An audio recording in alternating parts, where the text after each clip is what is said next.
Across the fleet, battered ships rearmed. Crews patched hulls. Medics worked under red lights. AI cores calculated firing solutions. Every human ship carried the same message on its main screen. For Earth. As the alien reinforcements entered the combat zone, they found a human fleet waiting in perfect silence. No retreat, no surrender signal, only targeting locks. Then, as one, the human fleet fired.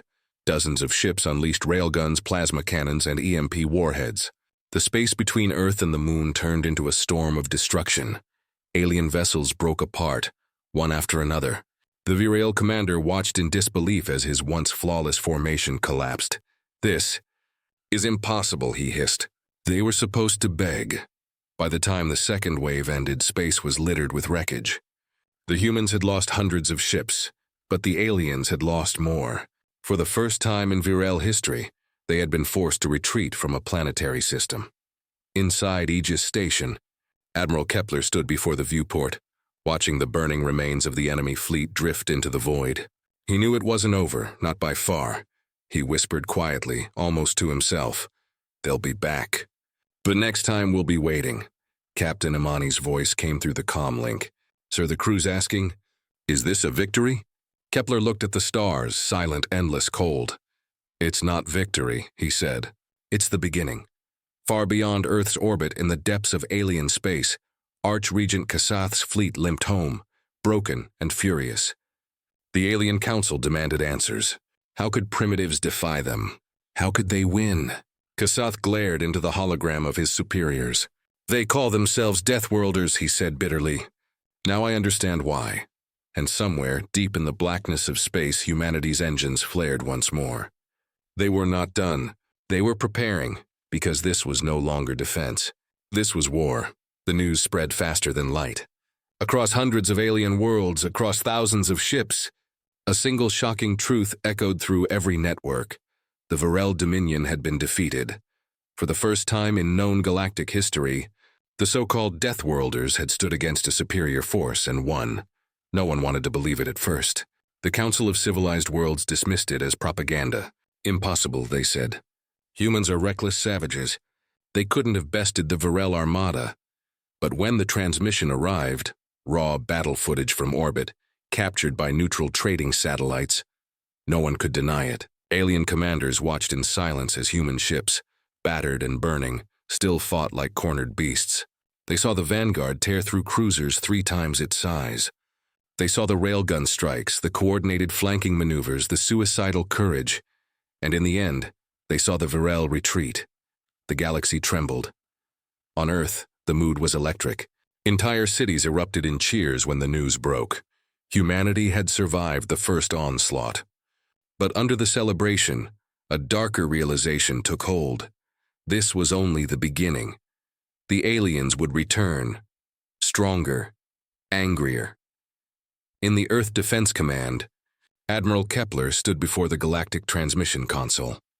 Around him, dozens of officers waited in tense silence.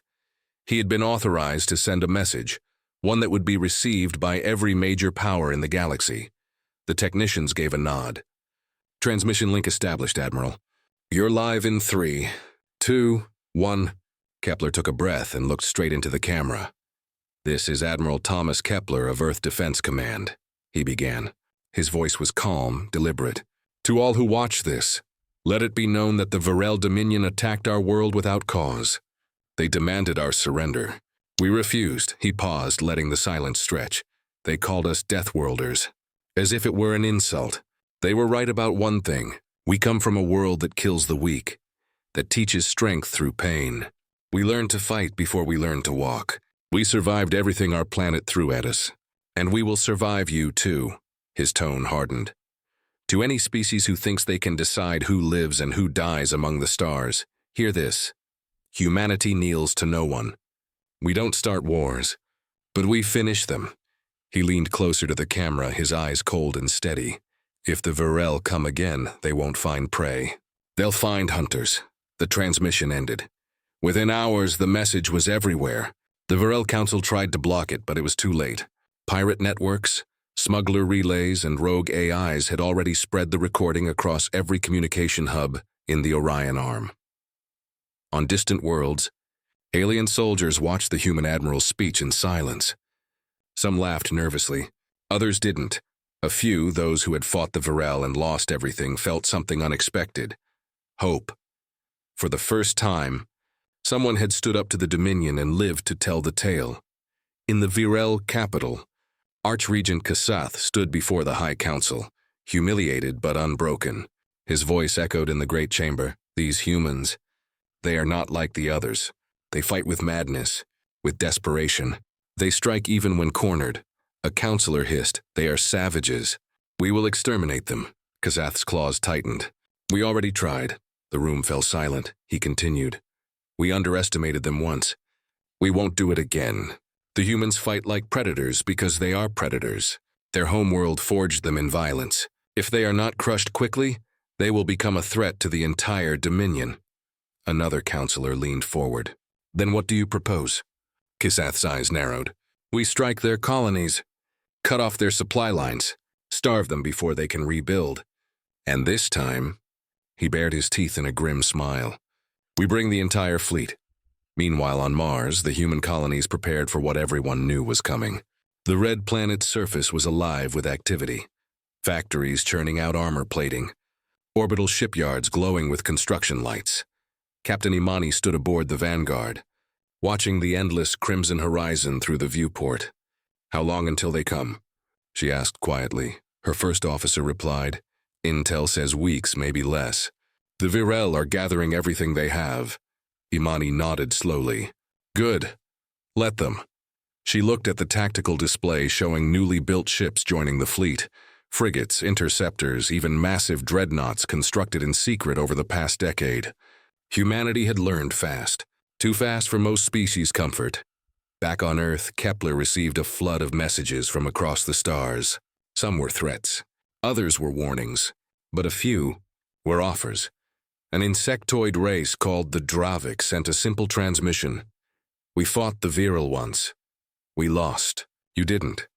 We will help." Another came from a reptilian warlord on the edge of known space.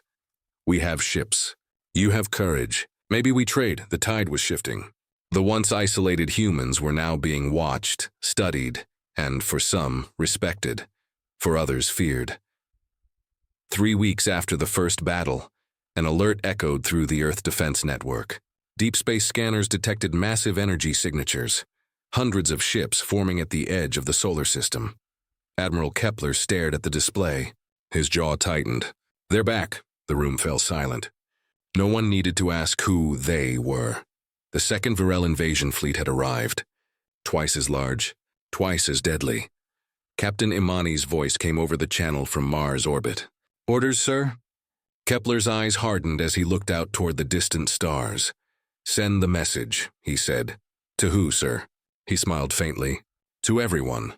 Moments later, every Allied relay station, every neutral listening post, and every pirate signal receiver across the galaxy received the same transmission. "The Virel are coming again. Earth stands ready. Any who would fight tyranny, stand with us." And across the stars, the universe held its breath.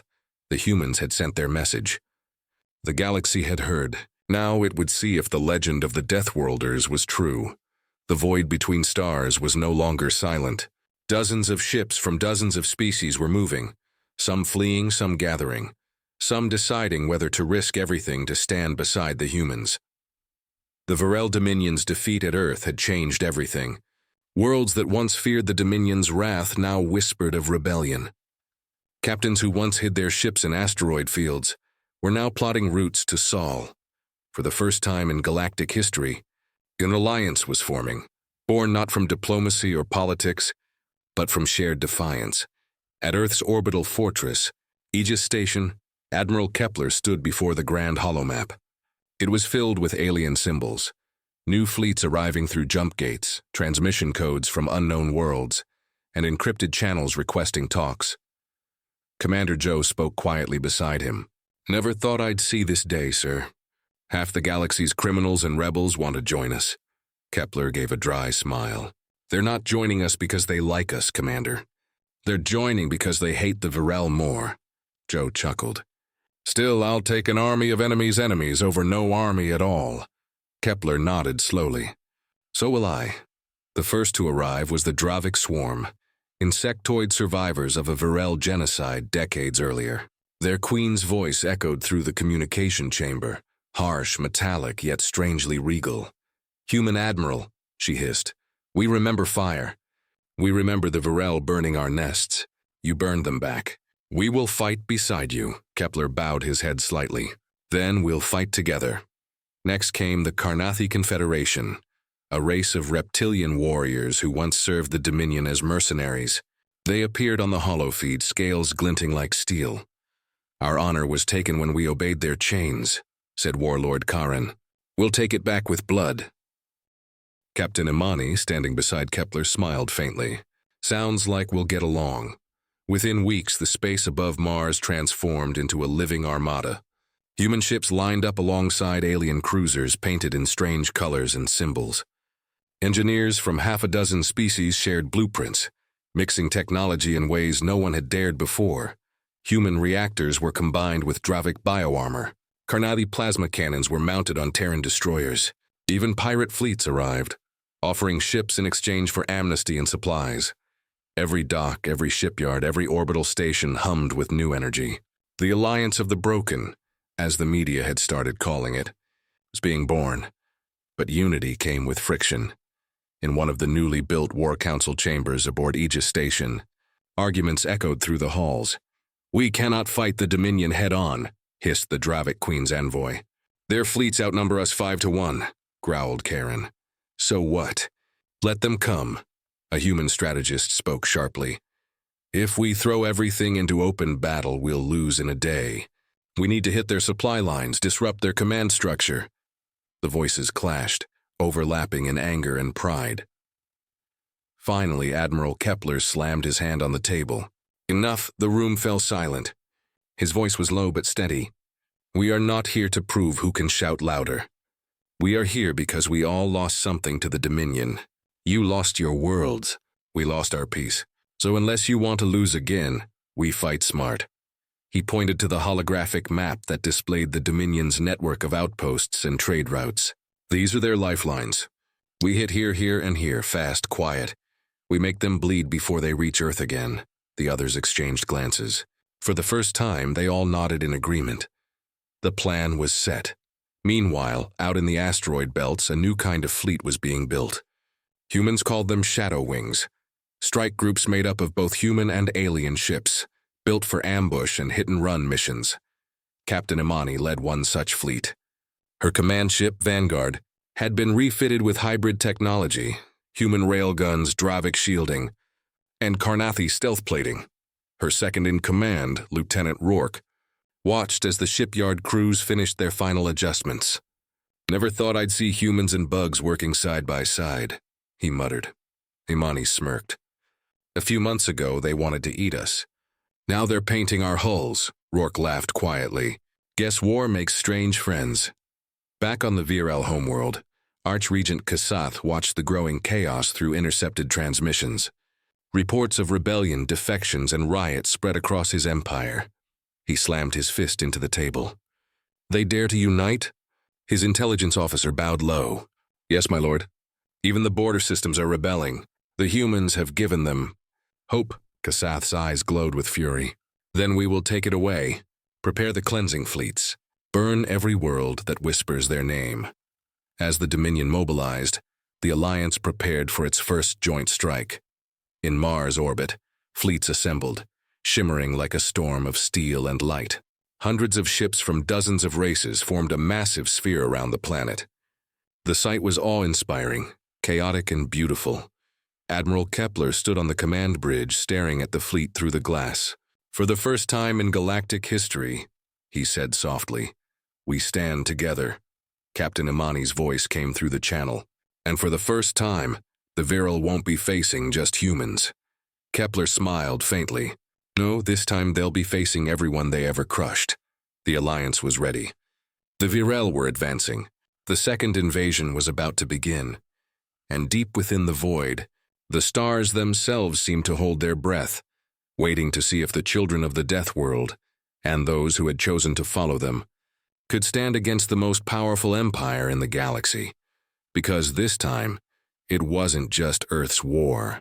It was the galaxy's rebellion. The stars burned red with engines. The second invasion had begun. From the edge of the solar system, the virile Dominion's grand fleet emerged from hyperspace, a wall of silver and fire stretching across the void.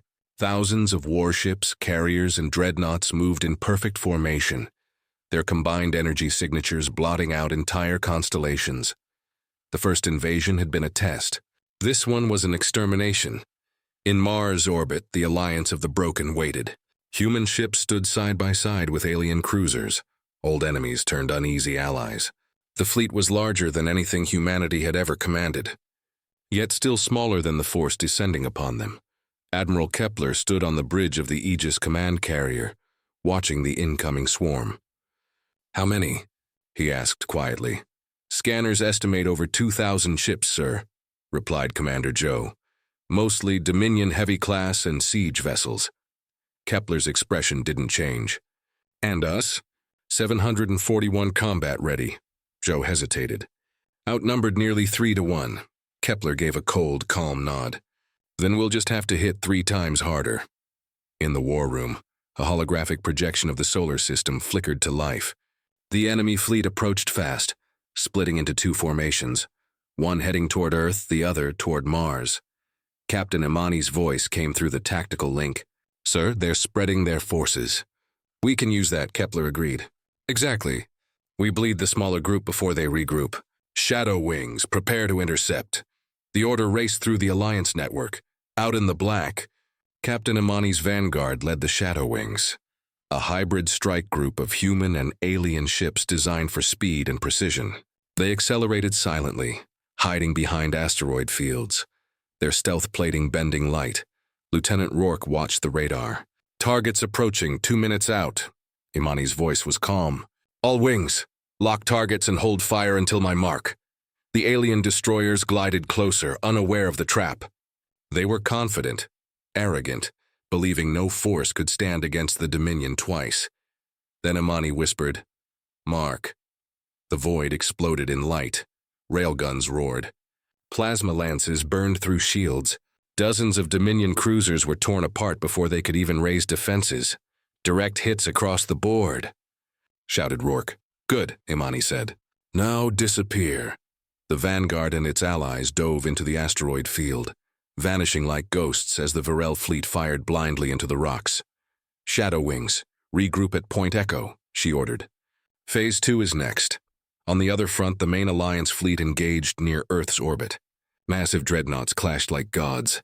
Energy beams streaked across the sky, lighting up the night over half the planet. The battle was chaos, humans shouting orders beside alien warriors, different languages blending into one desperate rhythm. A Dravik cruiser sacrificed itself to ram a Dominion flagship, detonating its reactor in a blinding burst. The explosion shook orbit, ripping several enemy ships apart. "Admiral, we're losing the outer defense line," cried an officer aboard Aegis. Kepler steadied his voice. "Then we make our stand on the inner one. Hold position. No retreat." Far above, the Varel flagship Valshan commanded the assault. Archregent Kasath watched the human resistance with disgust. "They fight like beasts," he snarled. "No order, no discipline," a sensor officer stammered. "Yet they're—" "Holding, my lord," Kasath's eyes flared. "Then break them. Focus all fire on their command carrier." The Dominion dreadnoughts shifted, targeting the Aegis. The ship shook violently as plasma fire hammered its shields. Consoles sparked, alarms screamed. "Shields down to 40%. Kepler stood firm. "Redirect auxiliary power from the lower decks. We hold this position. But, sir, we'll lose life support on level 6. "Do it!" Kepler snapped. "They want our home? They'll have to burn through every deck to get it." At that same moment, Captain Imani's fleet reappeared behind the enemy's rear line. Her hybrid ships opened fire on the Dominion supply carriers, cutting off their logistics and crippling their support vessels. "Hit their engines," she ordered. "Don't let a single one jump out." Explosions rippled through the Dominion formation. Massive fuel ships detonated one after another, turning the battlefield into a firestorm. Kepler's fleet saw the sudden chaos and seized the moment. "All ships, advance. Push them into their own fire." Human and alien vessels surged forward together. railguns blazing, plasma trails slicing through the void. The combined fury of Earth and her new allies tore through the Dominion's ranks. For the first time, the enemy formation faltered. Inside the Valshan, Archregent Kasath gripped the railing as his ship shook under fire. "This cannot be happening again," his first officer shouted. "Our rear flank is collapsing, my lord." The humans, Kasath's roar silenced him. "Then kill their leaders. Target their command ships now." The Valshan turned its massive cannons toward the Aegis. The first blast hit. The bridge erupted in sparks. Half the crew was thrown to the floor. "Damage report," Kepler shouted. "Multiple breaches. Fire on decks 3 through 5. Joe turned to him, blood on his forehead. "We can't take another hit like that, sir." Kepler clenched his jaw. "Then we end it before they fire again." He turned toward the comms. "Imani status." "Still here," came her strained reply. "And we see your target." Kepler nodded grimly.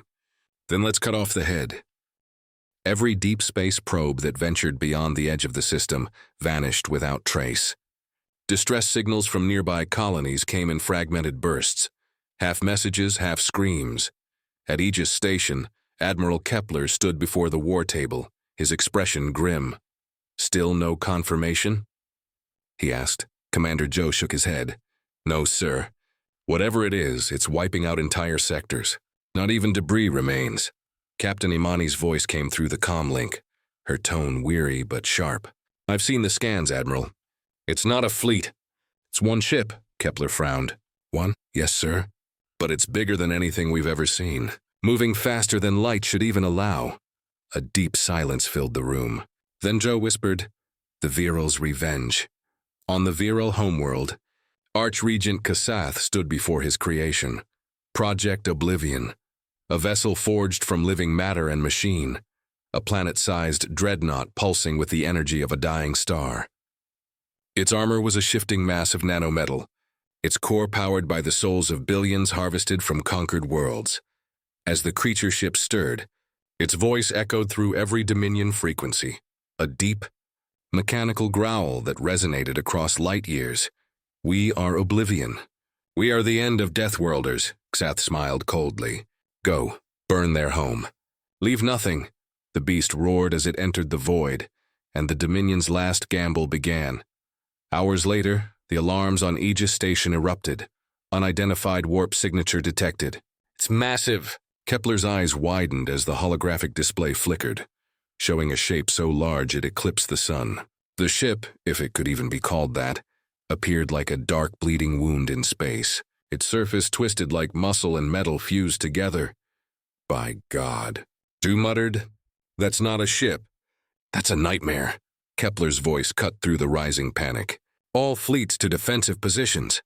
Evacuate non-combatants from the inner planets. We hold the line here."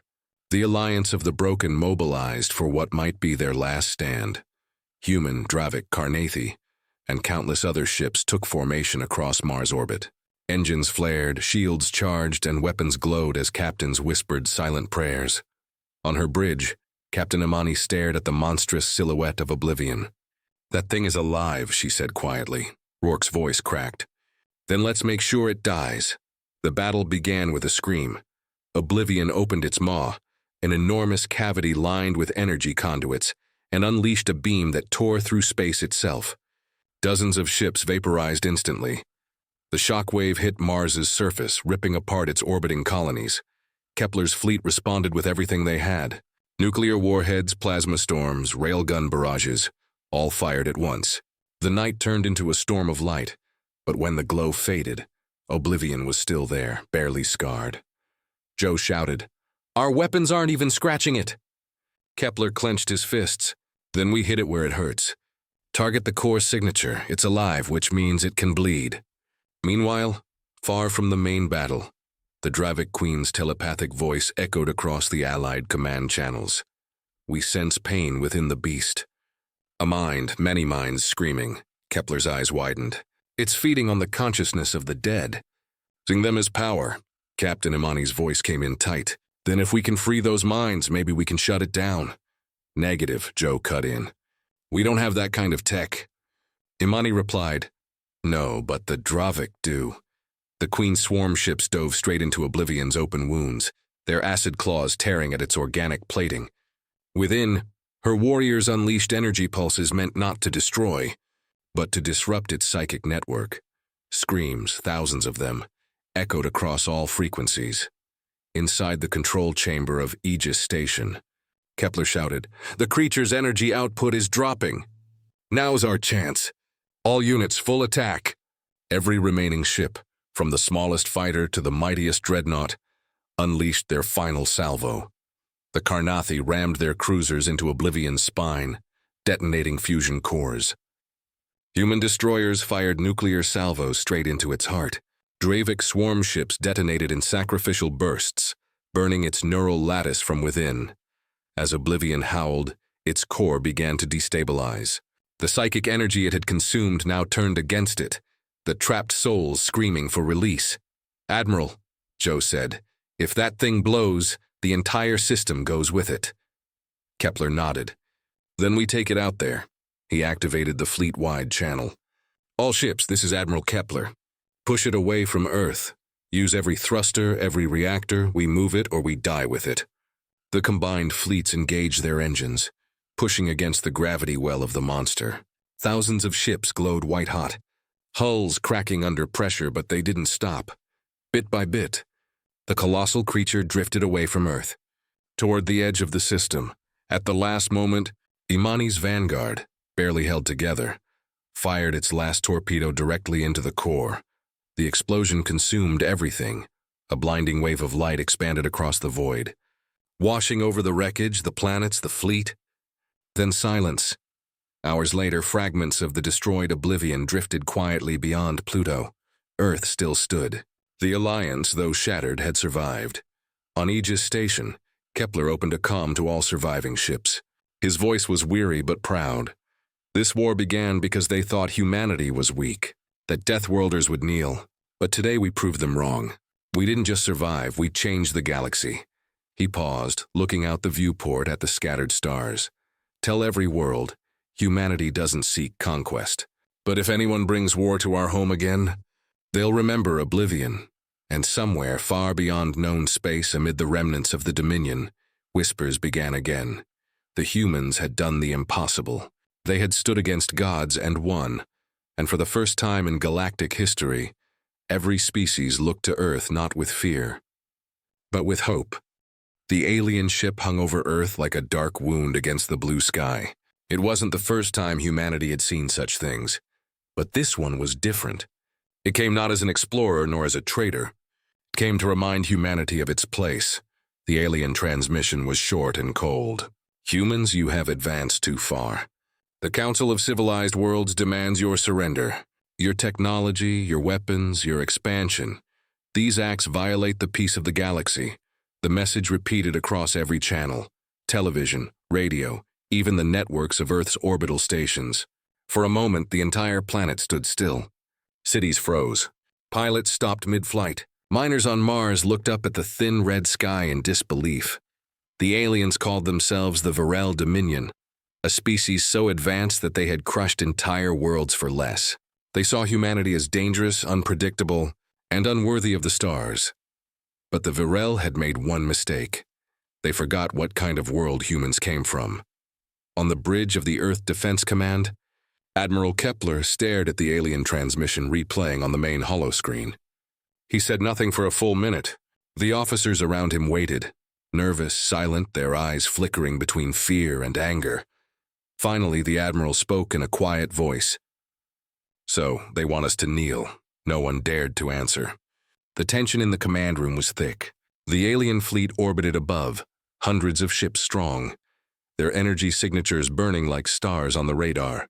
Humanity's fleet, though advanced, was smaller, scattered across several colonies. "They think we are weak," Kepler said, his voice growing colder. "They think Deathworlders will bow." The word Deathworlders had become both insult and badge of honor. Among galactic species, Earth was considered a death world, a planet so violent, so dangerous, that no other intelligent life should have survived there. The storms, the predators, the diseases, every other race called it madness that humans even existed, and yet they thrived. In the orbital dockyards above the moon, engineers worked in silence.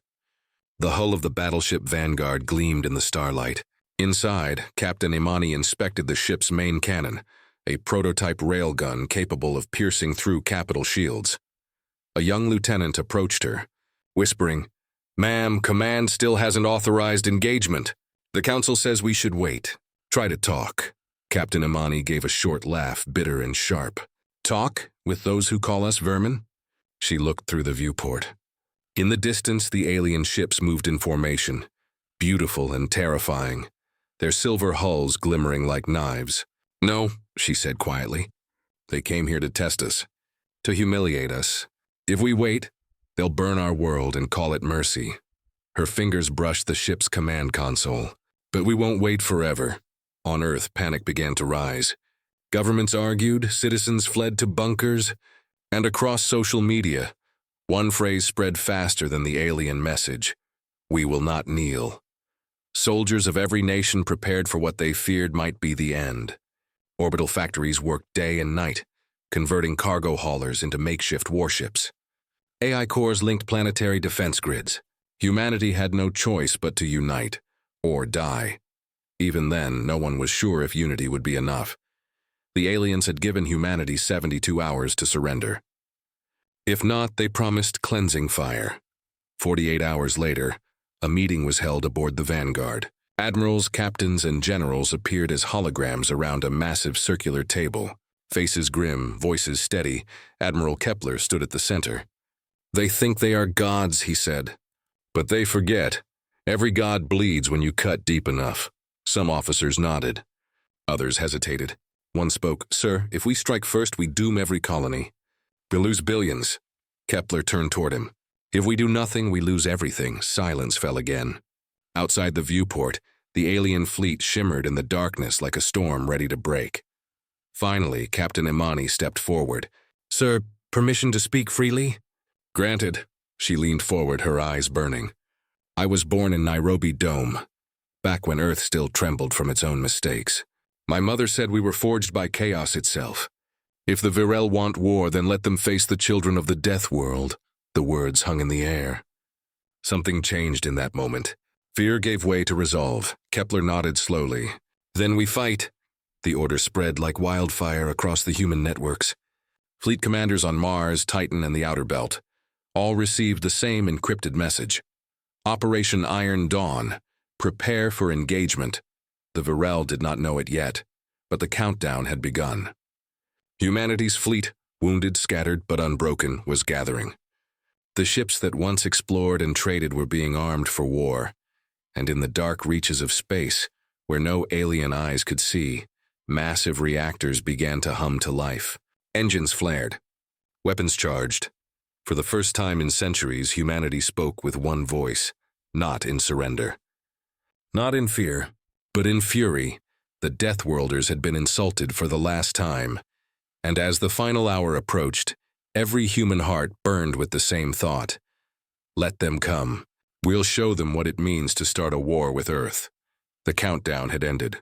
The sky above Earth burned with light. At 600 hours, the first wave of alien ships entered low orbit, their energy weapons shimmering like suns. The Virel Dominion expected silence, fear, maybe surrender. Instead, their scanners began detecting hundreds of small craft rising from the planet's surface. Human fighters, cargo ships converted into bombers, even mining drones armed with explosives. For the aliens, it looked like chaos. For humanity, it was a trap. In the command center of the orbital fortress Aegis station, Admiral Kepler stood firm, his gaze locked on the holographic display. Red and blue dots danced across the screen. Each one a life, each one part of a desperate defense. "Vanguard fleet reporting ready," a voice said over comms. "Luna batteries online," another reported. "Orbital railguns charged." Kepler inhaled slowly. His voice was calm. "Then we begin." The coded order was sent across the network. "Iron Dawn Phase 1, strike." Seconds later, the dark side of the moon lit up with streaks of plasma fire. The hidden railgun arrays unleashed their first volley, and massive tungsten slugs screamed through the void at near light speed. 3 alien cruisers were torn apart before they even knew they were under attack. One exploded in a silent flash, scattering molten fragments across orbit. The Varel formation broke instantly, their arrogance shattered like glass. On board the alien flagship Valshan, the Varel commander, Archregent Kasath, slammed his clawed hand against the control console. Primitive weapons. How are they this strong? His aide, trembling, responded, "They must have hidden their defenses." The humans, silence, Kasath hissed, his eyes burning with fury. "Deploy the purge squadrons. Burn their orbitals to ash." The alien ships adjusted formation, preparing to bombard Earth's upper atmosphere. Their weapons glowed bright blue, unstable, powerful. But before the beams could fire, a swarm of human strike craft emerged from behind the planet, engines blazing. Fighter groups, Raptor and Valkyrie, engaged head-on. The void erupted in light and metal. Inside the Vanguard, Captain Imani gripped the console as the ship trembled from nearby explosions. "Target the lead destroyer," she ordered. "Fire all batteries!" Her ship's main cannon roared, launching a hyper-dense slug straight through the alien vessel's shields. The Varel destroyer shattered in two, its core detonating in a silent flash of blue fire. "Direct hit," shouted her weapons officer. But the celebration was short-lived. Two enemy cruisers flanked the Vanguard, plasma lances cutting through her shields. Sparks flew, alarms blared. Crew members struggled to hold their positions. Imani steadied herself. "We're not dying today. Reroute all power to forward guns." The engineer hesitated. "That'll drop shields completely. Do it," she snapped. Moments later, the Vanguard's engines screamed with power. The ship spun sharply and fired both railguns at point-blank range. The blasts ripped through both enemy cruisers, leaving only debris drifting in the void. The bridge went silent, stunned, breathing heavy. Then cheers broke out. "Tell command," Imani said softly. "Earth stands." Back on Earth, civilians watched the battle unfold in the sky. Streaks of light crossed the horizon. Missiles, plasma, debris. It was both terrifying and beautiful. In shelters and cities, people prayed, screamed, and wept. Yet no one ran anymore. The fear had turned into something else. Anger, human broadcasts flooded every frequency. "Hold the line. Don't give them an inch. For every city they burn, we'll burn their fleet twice over." The world that once fought itself was now united by fury. Meanwhile, in deep orbit, Admiral Kepler's fleet regrouped for Phase 2. The first strike had been brutal, but not enough. The Varel reinforcements were already approaching from lunar space. Humanity's ships were damaged, ammunition low, but retreat was not an option. Kepler turned to his officers. "We're outnumbered 3-1. But remember, these aliens believe we're fragile. Let's teach them what fragility really means." His second-in-command, Commander Joe, smiled grimly.